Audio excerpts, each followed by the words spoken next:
Ration సరుకులు పంపిణీ చేసే వాహనాలను ఏపీ ప్రభుత్వం నిలిపివేయడంతో రాష్ట్ర వ్యాప్తంగా 9250 కుటుంబాలు రోడ్డున పడ్డాయని వాహనదారులు ఆవేదన చెందుతూ ఉన్నారు. తమకు ఎలాంటి సమాచారం లేకుండా ఇంకా 18 నెలల కాల వ్యవధి ఉన్నప్పటికీ పక్కన పెట్టడం బాధాకరమంటున్నారు. కరోనా కష్టకాలంలోనూ వందల మంది ప్రాణాలు కోల్పోతున్నా తమ ప్రాణాలను పరంగా పెట్టి ప్రజలకు రేషన్ సరుకులు అందించామని గుర్తు చేస్తున్నారు. ప్రజలు కూడా తమ సేవలకు సంతృప్తిగా ఉన్నారని చెప్పుకొచ్చారు. ఈ అంశంపై రేషన్ వాహనదారులతో ఐ న్యూస్ నెల్లూరు ప్రతినిధి సునీల్ గ్రౌండ్ రిపోర్ట్.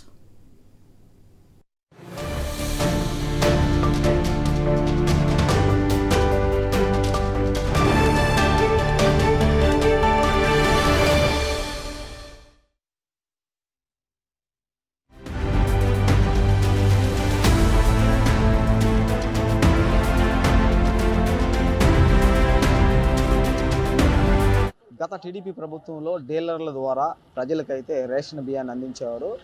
తర్వాత 2019లో వైసీపీ అధికారంలోకి వచ్చిన అనంతరం ఏదైతే ఎన్నికల్లో హామీ ఇచ్చారో ఆ హామీ ప్రకారం వాహనాల ద్వారా ఇంటింటికి బియ్యం పంపిణీ చేసే పరిస్థితి అయితే ఉంది. అయితే గత వారం రోజుల క్రితం కూడా ఈ వాహనాలని ఈ బియ్యం ఏదైతే పంపిణీ చేస్తున్నారో వాహనాలను అయితే నిలిపివేయాలంటూ కూడా రాష్ట్ర ప్రభుత్వం ఆదేశాలు జారీ చేసింది. అయితే దీనిపైన ఐ న్యూస్ కూడా జిల్లా వ్యాప్తంగా ఒక గ్రౌండ్ రిపోర్ట్ అయితే చేస్తున్న పరిస్థితి అయితే ఉంది. అయితే దీనికి సంబంధించి రేషన్ షాపుల్లో బియ్యం ఇస్తే ప్రజలకి అనుకూలంగా ఉంటుందా, లేదు వాహనాల ద్వారా బియ్యం పంపిణీ చేస్తే అనుకూలంగా ఉంటుందా తెలుసుకునే ప్రయత్నం చేద్దాం. మనం నెల్లూరు సిటీకి సంబంధించి కొన్ని ఏరియాల్లో ఉన్నాం, అక్కడ ప్రజలు ఒపీనియన్ అడిగి తెలుసుకునే ప్రయత్నం అయితే చేద్దాం. మా చెప్పండి, ప్రధానంగా కూడా మీకు ఇప్పటి వరకు 4 సంవత్సరాల వరకు బండులు ఇంటింటికి వచ్చి బియ్యాన్ని మీకు సప్లై చేస్తున్నారు. ఇప్పుడు రాష్ట్ర ప్రభుత్వం ఈ బండ్లని నిలిపివేసి డీలర్ షాపులకు వెళ్ళి తెచ్చుకోవాలని చెప్తుంది.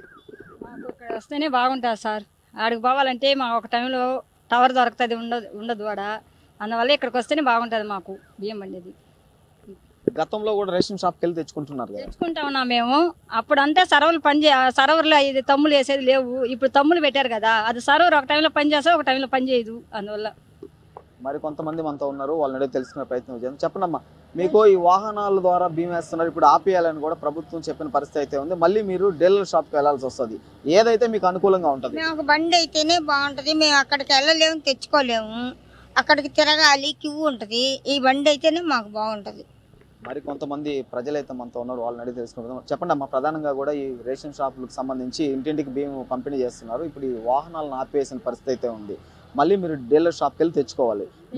మీకు ఇక్కడ రేషన్ షాపు ఎంత దూరం వెళ్ళాలి, ఎక్కడి నుంచి తెచ్చుకోవాలి? ఆ రేషన్ షాప్కి వెళ్ళి తెచ్చుకోవడం అనుకూలంగా ఉంటుందా? ఈ రేషన్ షాపు ఈ వాహనాలు ఇంటికి వచ్చి ఇవ్వడం వల్ల మీకు ఉపయోగం ఉంటుందా? ఇదే సార్, వాహనాలు వచ్చి ఇచ్చేది ఉపయోగం ఉంటుంది సార్. మేము షాపుకి పనికి పోతే వాళ్ళు ఆడికి వెళ్ళలేము సార్. మేము నాకు టైం అయితే నేను వెళ్ళిపోతాను సార్. ఏడంచి నేను తీసుకొని వెళ్ళిపోతాను. ఆడంచి నేను పంపిరి సార్ షాపుల నుంచి. నాకు వచ్చి పిల్లకాయలు ఉన్నారు, ఆడించి నేను రాలేకపోతున్నాను. ఇదే నాకు ఇక్కడ రేషన్ షాప్ మీకు ఇక్కడ నుంచి ఎంత దూరం వెళ్ళాలి? 100 రూపాయలు పెట్టాలి సార్ మేము పోయి రావాలంటే. అందువల్ల ఆడికి పోతే లేట్ అవుతుంది సార్. నాకు ఆడ నేను పనికి పోలేను సార్. అప్పుడు ఇదంటే నాకు ఈజీగా తీసుకుపోతేనే పెట్టేసి వెళ్ళిపోతాను సార్. మరి కొంతమంది ప్రజలు మనతో ఉన్నారు, మాట్లాడండి. పెద్ద, మీరు ఇప్పటి వరకు వాహనాలు వచ్చి మీకు బియ్యం ఇంటికి వచ్చి ఇస్తున్నారు, ఇప్పుడు ఈ వాహనాలు ఆపేస్తున్న పరిస్థితి ఉంది, మీరు మళ్ళీ రేషన్ షాప్కి వెళ్ళి తెచ్చుకోవాలి. ఏదైతే మీకు అనుకూలంగా ఉంటుంది? మాకు ఈ బండి వస్తేనే మాకు అనుకూలంగా ఉంటుంది. మేము పాసి పనికి పోయేవాళ్ళవి, పోతే 12 గంటలకు వస్తాం, పిల్లకాయలను చూసుకుంటా ఉంటాం. ఆ యారికి బండి వచ్చింది అనుకో తీసుకుంటాం. దూరంగా పోయి తెచ్చుకోవాలంటే మా వల్ల కాదు. అది మరి కొంతమంది ఉన్నారు, వాళ్ళని అడిగి తెలుసుకోవాలి. చెప్పండి, ఎట్టయితే మీరు రేషన్ షాప్కి వెళ్తే బాగుంటుందా, వాహనాల ద్వారా వస్తే బాగుంటుంది? వాహనాల ద్వారా వస్తే బాగుంటుంది సార్. మా ఆడికి పోలేము సార్. 100 రూపాయలు అవుతుంది మాకు పోయేదానికి వచ్చేదానికి ఛార్జీలు. ఆడ తంబు చూస్తే తంబు పట్టలేదు. అదే సార్, ఏడైతే మా అబ్బాయి గారు తీసుకుంటాము.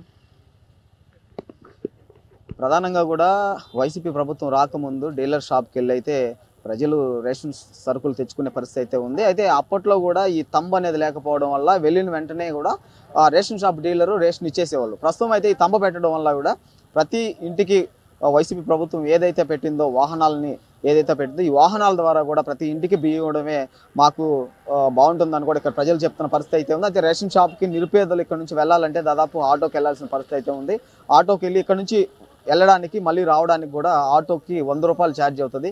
అదేవిధంగా అక్కడ ఆ రేషన్ షాప్కి వెళ్ళి సరుకులు తెచ్చుకోవడానికి కూడా టైం లేని పరిస్థితి అయితే ఉంది. అయితే వీళ్ళు ప్రతిరోజు ఏదో ఒక పనికి వెళ్తేనే వీళ్ళకి పూట గడిచే పరిస్థితి అయితే ఉంది. ఒక రేషన్ షాప్కి వెళ్ళి సరుకులు తెచ్చుకోవాలి అంటే ఒకరోజు పని నిలుపుకొని రేషన్ షాప్కి వెళ్ళే పరిస్థితి, రేషన్ షాప్కి వెళ్ళి తెచ్చుకోవాల్సిన పరిస్థితి అయితే ఉంటుందని కూడా ఇక్కడ ప్రజలే చెప్తున్నారు. అయితే ఇవన్నీ కూడా రాష్ట్ర ప్రభుత్వం దృష్టిలో ఉంచుకొని ఈ రేషన్ షాపులు కాకుండా కూడా ఈ వాహనాల ద్వారా బియ్యం పంపిణీ చేస్తే బాగుంటుంది అనే ఉద్దేశంతోనే ప్రజలు కూడా ఉన్న పరిస్థితి అయితే ఉంది. అయితే మరి కొంతమంది పెద్దవాళ్ళు మనతో పాటు ఉన్నారు, ముసలోళ్ళు ఉన్నారు. వాళ్ళని అడిగి తెలుసుకునే ప్రయత్నం చేద్దాం. చెప్పండి అమ్మా, ఇప్పటి వరకు మీకు బండ్లు వాహనాల ద్వారా బియ్యం ఇంటికి వచ్చి ఇస్తున్నారు, ఇప్పుడు రాష్ట్ర ప్రభుత్వం ఆపేస్తుంది. మీకు రేషన్ షాప్కి వెళ్తే బాగుంటుందా, ఈ బండ్ల ద్వారా వస్తే బాగుంటుందా? బండ్ల ద్వారా వస్తేనే బాగుంటుంది సార్. ఏంటంటే మేము ముసలి మేము ఆడబోయి ఆ బియ్యం ఎత్తుకొని మేము ఆడ నడిచి వచ్చేది. ఆ ఆటోలకి ఏమంటే ఎడైకి ఆడ దిగాలంటే 20 రూపాయలు పెట్టాలా, మేము ఆడ నుంచి పోయేది. అందుకనే ఏదో మీరు దయచేసి మాకు ఇక్కడ ఇచ్చేటట్టుగా మీరు బండ్లు ఆపబాకండి. ఏదో ఇళ్ళకాడికి వచ్చి ఇస్తున్నారు, మేము తీసుకుంటున్నాము, మాకు కొంచెం సౌకర్యంగా ఉంది. ముసలి మేము ఆడబోయేది అంత దూరం. ఇంతకు ముందు వెళ్ళి తెచ్చుకుంటున్నారు కదా రేషన్ షాపులకు వెళ్ళి? ఇంతకు ముందు వెళ్ళి తెచ్చుకుంటున్నారు అని అంటే మా పిల్లలు ఉన్నారు, వాళ్ళంతా పెళ్ళిళ్ళు అయ్యి వెళ్ళిపోయారు. ఇప్పుడు నేను ముసలిదాన్ని, నేను ఒంటరిగా ఉన్నాను, నేను ఎలా పోయి తెచ్చుకోవాలా? పోను 30 రాను 30 60 రూపాయలు నేను యా నుంచి పెట్టాలా? ఏదో పింఛన్ ఇస్తున్నారు కాబట్టి. దీనికి సంబంధించి కూడా రాష్ట్ర వ్యాప్తంగా మనం చూస్తున్నట్లయితే కూడా ప్రతి దగ్గర ఇదే పరిస్థితి ఉంటుంది. ఏదైతే కూడా ఈ వాహనాల ద్వారా ఇంటింటికి బియ్యం పంపిణీ చేశారో ప్రజలు కూడా వీటికి అలవాటు పడిన పరిస్థితి అయితే ఉంది. ఎక్కడైతే రేషన్ షాపులు ఉన్నాయో రేషన్ షాప్కి వెళ్ళాల్సిన పరిస్థితి అయితే ఉంది. ఒకసారిగా రేషన్ షాప్లో సరుకులు ఇవ్వడం అంటే 1వ తేదీ నుంచి 10వ తేదీ వరకు సరుకులు ఇస్తామని కూడా అక్కడ చెప్తుంటారు. ఆ సమయానికి వీళ్ళు వెళ్ళి తెచ్చుకోలేని పరిస్థితి ఉంటుంది, ఒక్కొక్కసారి కూడా తంబడిన పరిస్థితి అయితే ఉంటుంది. అయితే ఒక రేషన్ షాప్కి నిరుపేదలు వెళ్ళాలంటే కూడా దాదాపుగా 3 నుంచి 4 రోజులు వెళ్ళి తంబు పడిన తర్వాత రేషన్ సరుకులు ఇస్తారు. ఈ 3 రోజులు తిరగడానికి దాదాపుగా 300 రూపాయలు నిరుపేద ప్రజలకైతే ఖర్చు అవుతుంది. ఆ 300 రూపాయలతో రేషన్ బియ్యం కాదు, షాపులోనే బియ్యం తెచ్చుకోవచ్చు అని కూడా చెప్తున్న పరిస్థితి అయితే ఉంది. అయితే ఏదైతే ఉందో వాహనాలు 2021 నుండి ఏ వాహనాలు అయితే ప్రజలు సంక్షేమం కోసం గత ప్రభుత్వం పెట్టిందో ఆ వాహనాలను కంటిన్యూ చేయాలి అని కూడా ప్రజలు కోరుతున్నారు. అదేవిధంగా నిరుపేదలు, అదేవిధంగా వృద్ధాపంలో ఉన్న వాళ్ళు అయితే అసలు వెళ్ళలేని పరిస్థితి అయితే ఉంది. ఈ వాహనాలు రావడం వల్ల కూడా మాకు ఎంతో ఆనందంగా ఉంది. ఎప్పుడైతే వాహనాలు మొదలు పెట్టారో అప్పటి నుండి కూడా మేము సమృద్ధిగా రేషన్ సరుకులు తీసుకుంటున్న పరిస్థితి అయితే ఉందని కూడా చెప్తున్నారు. అయితే గతంలో రేషన్ షాప్కి వెళ్ళి తెచ్చుకోవాల్సిన పరిస్థితుల్లో కూడా 1 నెల తెచ్చుకుంటే 1 నెల తెచ్చుకోలేని పరిస్థితి అయితే ఉందని కూడా ఇక్కడ ప్రజలు చెప్తున్నారు. ఈ ప్రజలు నిరుపేదల్ని, అదేవిధంగా వృద్ధుల్ని, వీళ్ళందరినీ కూడా రాష్ట్ర ప్రభుత్వం దృష్టిలో ఉంచుకొని వాళ్ళకి న్యాయం జరిగే విధంగా చేయాలని, అదేవిధంగా వాహనదారులకి ఏదైతే 18 నెలల కాలం ఉందో ఆ కాలం వరకు కొనసాగించాలని కూడా అటు వాహనదారులు అయితే కోరుతున్నారు. ఎలాంటి ఇబ్బందులు లేకుండా నిరుపేదలకు సరుకులు అందించాలని నిరుపేదలు అయితే కోరుతున్న పరిస్థితి అయితే నెల్లూరులో నెలకొందని చెప్పుకోవచ్చు.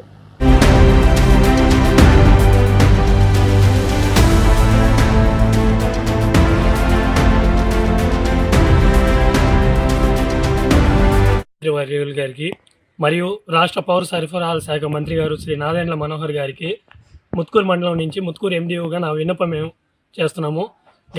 గత ప్రభుత్వం ఇంటింటికి రేషన్ తరపున రేషన్ వాహనాలను తీసుకువచ్చింది. గత 4.5 సంవత్సరాల నుంచి నిస్వార్థంగా ఎటువంటి అవినీతికి లోపడకుండా మేము పనిచేస్తున్నాము.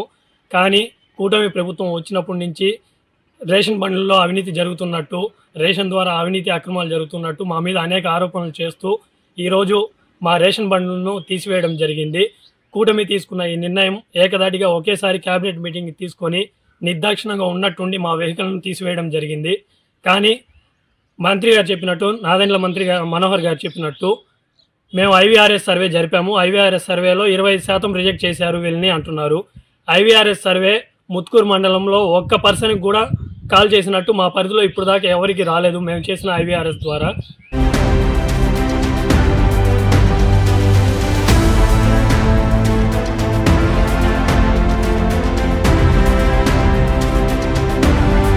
ఉద్యోగ భద్రత లేకుండా ముందుగా ఇంటిమేట్ చేయకుండా తీసేశారంటున్నారు. ఇప్పటి వరకు మీరు మొదటి నుంచి జాయిన్ అయ్యారు, ఇప్పటి వరకు ఉన్నారు. నెలకి మీకు ప్రభుత్వం ఎంత ఇస్తుంది, ఈఎంఐ కింద ఎంత పోతుంది, మీకు ఎంత మిగులుతుంది, మీ కుటుంబ పోషణ ఏ విధంగా జరుగుతుంది? ఇప్పుడు ప్రస్తుతం ఈ ప్రభుత్వం ఆపేసిన తర్వాత మీ పరిస్థితి ఏంటి? ఇంతకుముందు మనకి 2021లో వెహికల్స్ ఇవ్వడం జరిగింది. దానిలో భాగంగా 90% సబ్సిడీతో 10% మా దగ్గర నుంచి వసూలు చేసి 90% సబ్సిడీతో గవర్నమెంట్ అనేది ఇవ్వడం జరిగింది. దాంట్లో మాకు 21,000 నెలకి జీతం ఇస్తూ ఉన్నారు. 21,000లో 3,000 ఈఎంఐ కింద కట్ అయ్యి 18,000 రూపాయలు పడతా ఉన్నాయి. ఆ 18,000 రూపాయల్లో హమాలీలకు కానివ్వండి, పెట్రోల్ కానివ్వండి, మెయింటెనెన్స్ మొత్తం పోను మాకు మిగిలేదు ఒక 6,000 రూపాయలు మాత్రమే మా చేతికి వస్తుంది. దాని ద్వారానే మేము జీవనం సాగిస్తూ ఉన్నాం. కాకపోతే ఇప్పుడున్న ప్రభుత్వం ప్రస్తుత పరిస్థితుల్లో మాకు కనీస గ్రేస్ పీరియడ్ ఇవ్వకుండా తీసేయడం అనేది ఇది కరెక్ట్ కాదండి. నాదెండ్ల మనోహర్ గారు, సివిల్ సప్లై సంబంధించిన మంత్రి గారు, ఇది మాకు కనీస ఇంటిమేషన్ లేకుండా ఎటువంటి గ్రేస్ పీరియడ్ ఇవ్వకుండా మాకు ఇట్లా రోడ్డును పడేయడం కరెక్ట్ కాదు. ఇక్కడి నుంచి మా జీవితాలు అనేది రోడ్డును పడిపోయినాయనండి. ఏదో మాకు ఏదో 6,000 వస్తుంది కదా జీవితం సాగించుకుంటా, అట్లా కరెంట్ బిల్లు కానివ్వండి, ఇంటి రెంట్లు కానివ్వండి, ఏదో మాకున్న దాంట్లోనే సర్దుకొని చేసుకుంటా ఉన్నాము. రేపు నెల నుంచి మా పరిస్థితులు ఏంటి, మా కుటుంబాలు ఏమైపోవాలి, మా జీవనం ఏ విధంగా గడవాలని చెప్పి మేము చాలా తీవ్రంగా అర్జిస్తున్నామండి మిమ్మల్ని. మంత్రి గారు, ఒక్కసారి మా గురించి, ఎండీల గురించి ఒక్కసారి ఆలోచించండి. ఎవరో ఏదో తప్పు చేశారని చెప్పి అందరినీ రోడ్డును పడేయడం కరెక్ట్ కాదండి. దీనికి సంబంధించి మేము మీడియా ద్వారా మీకు తెలుపుకుంటున్నామండి. మరికొంతమంది వాహనదారులు ఉన్నారు, వాళ్ళని తెలుసుకునే ప్రయత్నం చేద్దాం. చెప్పండి, ప్రధానంగా కూడా ఇప్పటి వరకు వాహనం ద్వారా ప్రజలకు బియ్యం పంపిణీ చేస్తున్నారు. ప్రస్తుతం అయితే రాబోయే నెల నుండి కూడా రాష్ట్ర ప్రభుత్వం మిమ్మల్ని నిలిపివేస్తున్నట్టు కూడా ప్రకటించిన పరిస్థితి అయితే ఉంది. అయితే దీనికి సంబంధించి అధికారులు కానీ ఇటు ఎమ్మెల్యేలను కానీ వాళ్ళ వద్దకు మీరు వెళ్ళడం, మా పరిస్థితి ఏందని అడగడం ఏమన్నా జరిగిందా? జరిగితే వాళ్ళు ఏం సమాధానం ఇచ్చారు? వెళ్ళాము, కానీ వాళ్ళు మాకు ఎటువంటి సమాధానం మాకేం చెప్పలా. కనీసం పర్మిషన్ కూడా దొరకలే వాళ్ళ దగ్గరికి వెళ్ళడానికి మాకు. ఎందుకంటే వాళ్ళు వద్దనుకున్నారు కదా, ఈ వ్యవస్థ వద్దనుకున్నప్పుడు పర్మిషన్ ఎందుకు ఇస్తారు? సపోర్ట్ కూడా ఏ నాయకుడు మాకు సపోర్ట్ కూడా చేయట్లా. ఎందుకంటే పైన వాళ్ళు తీసుకున్న నిర్ణయం, పౌర సరఫరాల శాఖ, కూటమి ప్రభుత్వం తీసుకున్నటువంటి నిర్ణయం కాబట్టి వాళ్ళు దానికి కట్టుబడి ఉన్నారు. మాకు ఏమి సమాధానం చెప్పడం లేదు. కొంతమంది డ్రైవర్ల ఆందోళన అయితే అసలు ఈ నెల జీతం అన్నా కష్టపడ్డాము, ఈ నెల జీతం అన్నా వేస్తారా, ఇలా ఇంతటితో ఇట్టే వదిలేస్తారా అని బాధపడుతున్నాం. మాకు ఇది ఎంత షాకింగ్గా ఉందంటే, ఇప్పుడు ఒక కుటుంబ యజమాని యాక్సిడెంట్లో చనిపోయాడు అనుకోండి, ఆ కుటుంబ పరిస్థితి ఏంటిది? చాలా కష్టం. భార్య, పిల్లలు, చదువుకునే పిల్లలు కాలేజీకి వెళ్తుంటారు, లేదా స్కూళ్ళకి వెళ్తుంటారు. మరి ఆ స్కూల్ ఫీజులు కానీ ఎట్లా, చాలా కష్టం కదా. ఇప్పుడు మా 9,000 ఈ యొక్క 500 బండ్లు ఎంతమంది అయితే ఉన్నామో, ఒక్కసారి మా అందరికీ యాక్సిడెంట్ అయితే, కుటుంబ యజమానులందరికీ యాక్సిడెంట్ అయితే మా కుటుంబ పరిస్థితి ఏంటో, బాధ ఎలా ఉంటుందో ఒక కుటుంబం అనుభవిస్తేనే తెలుస్తుంది. ఇప్పుడు నాయకులందరూ మీరు చక్కగా గుండెల మీద చేతులు వేసుకుని హాయిగా పడుతుంది, ఎందుకంటే మీకు గడిచిపోతుంది, మీకు నడుస్తుంది. కానీ పేదవాళ్ళం మా పరిస్థితి ఏంటి? ఇప్పటి వరకు మేము ఈ బండ్లు ఉన్నాయిలే, మనకి నెల నెల జీతం వస్తుంది అని కొంతమంది ఈఎంఐలు పెట్టుకొని ఉన్నారు, చీటీలు వేసుకొని ఉన్నారు. ఎందుకంటే పిల్లల్ని చదివించుకోవాలి కదా. మరి బ్యాంకులో కొన్ని లోన్లు తీసుకొని ఉన్నారు. సడన్గా ఇట్లా చేస్తే ఆత్మహత్య తప్ప, ఒక్కొక్క డ్రైవర్కి ఆత్మహత్య తప్ప ఇంకొక పరిస్థితి లేదు.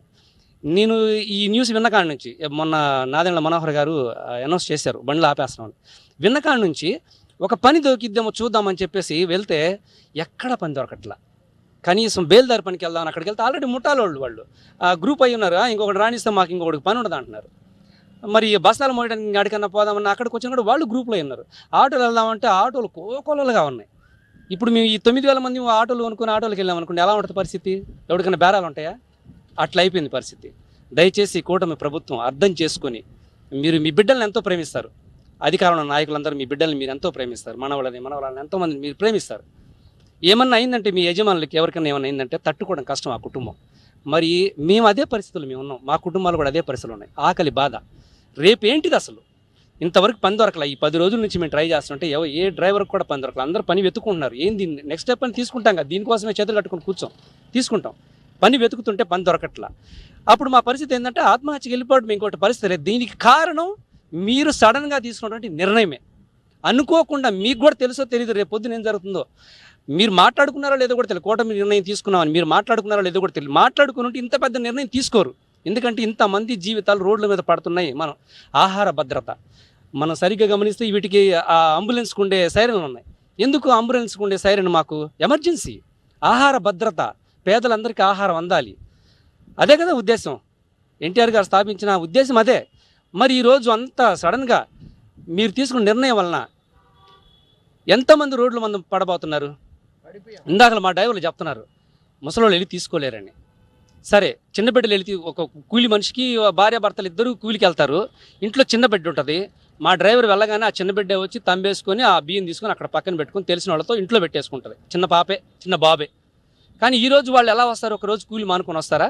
మీరు చెప్పింది నిజమే. కొన్నిసార్లు డ్రైవర్ వెళ్ళిన సమయానికి అక్కడ జనం ఉండరు, వాళ్ళు పనికి వెళ్ళిపోయి ఉంటారు. ఎవరో ఒకరు ఒక చోట ఒక ఏరియాలో 100 కార్డులు ఉన్నాయంటే ఒక ఇద్దరికి అలా జరగవచ్చు. వాళ్ళు మేము వెళ్ళిన సమయానికి వాళ్ళు ఉండకపోవచ్చు. తర్వాత వాళ్ళు మాకు ఫోన్లు చేస్తారు, అయ్యా డ్రైవర్ గారు ఎక్కడున్నావు అంటే పలానా పక్క రోడ్లోనే ఉన్నానమ్మా అని చెప్తే వాళ్ళు అక్కడికి వస్తారు. వచ్చి బియ్యం తీసుకెళ్ళిపోతారు. ఇది చాలా చిన్న సమస్య. ఇంకా మాఫియా విషయం అంటారా, మీరు పెద్ద సమానం చెప్తున్న పెద్ద మాట ఏంటంటే ఉక్కుపాదంతో మేము తొక్కామని చెప్పిన పెద్ద మాట మాఫియా గురించి. మీ ప్రభుత్వం ఉన్నప్పుడే పవన్ కళ్యాణ్ గారు ఒక షిప్ను పట్టుకున్నారు. మా జగన్మోహన్ రెడ్డి గారు ఉన్నప్పుడు కాదు పట్టుకుంది. ఉద్దేశం ఎవరు మాఫియా చేశారు ఇప్పుడు? సరే 9 నెలలు అవుతుంది మన ప్రభుత్వం వచ్చి. ఈ 9 నెలల్లో ఒక్క డ్రైవర్ అన్నా మీరు పట్టుకున్నారా? ఒక్క కేసు అన్నా ఉందా? మరి మాఫియా ఎక్కడి నుంచి వచ్చింది సార్? నిజాయితీగా చేస్తున్నాం కాబట్టి మా ఆకలి బాధను అర్థం చేసుకోండి. మేమందరం మాట్లాడుతున్నాం, ఆవేశంతో కాదు ఆవేదనతో మాట్లాడుతున్నాం. మా ఆకలి అరుపులయ్యి. కాబట్టి జనానికి ప్రజలకి ఆహార భద్రతతో పాటు మాకు కూడా కుటుంబ యజమానులు ఎవరైతే మేము ఉన్నామో మాకు కూడా రక్షణ కల్పించండి. మాకు కనీస వేతనం, ఇప్పుడు యాక్సిడెంట్లో చనిపోయిన వ్యక్తికి ఏం చెప్తారు? ఇదిగో చనిపోయినందుకు ఆయనకి 1,00,000 రూపాయలు మేము ఎస్గ్రేషియా ప్రకటిస్తున్నాము, లేదా 2 లక్షలు ప్రకటిస్తున్నాము అని చెప్తారు. మరి మేము ఇప్పుడు చచ్చిపోయిన వాళ్ళతో సమానం. ఆదాయం లేని ఒక కుటుంబ యజమాని శవంతో సమానం, మా యాక్సిడెంట్ అయిన వ్యక్తితో సమానం, కుంటోళ్లతో సమానం. మాకేమిస్తారు మీరు? అదేది చెప్పకుండా తీసేసామంటే మోడీ గారు ఆయన ఇప్పుడు ఈ మధ్య జరిగినటువంటి ఒక ట్రైన్ యాక్సిడెంట్ దాంట్లో వెంటనే ఆయన అనౌన్స్ చేశారు ఒక్కొక్క కుటుంబానికి ఇంత అమౌంట్ ఇస్తున్నామని చెప్పేసి. మరి మేమందరం ఇప్పుడు యాక్సిడెంట్ అయి పడిపోయి ఉన్నాం. మరి మా పరిస్థితి ఏంది? 9,500 మందిని. మీకు రక్తం చూస్తేనే, లేదా మా చేతులు ఇరిగిపోతేనో, యాక్సిడెంట్లో పడిన వాళ్ళు చూస్తేనే మీకు జాలి కలిగిద్దా? ఇలాంటి ఒక నిర్ణయం తీసుకున్న వాళ్ళ మీద ఎటువంటి జాలి మీకు కలగదా? మా రక్తం కూడా మీరు చూడాలనా? మీ ఉద్దేశం అదేనా? మేము అంత దూరం పోం. గవర్నమెంట్ ఏ నిర్ణయం తీసుకుందో దానికి మీకు కట్టుబడి ఉంటాం. కానీ సడన్గా చెప్పడం అనేది మాత్రం తట్టుకోలేకపోతున్నాం. ఏం పని చేసుకోవాలో తెలియటంలే, అయోమయ పరిస్థితుల్లో ఉన్నాం. ఇప్పుడు నేను పని చేస్తున్నాను,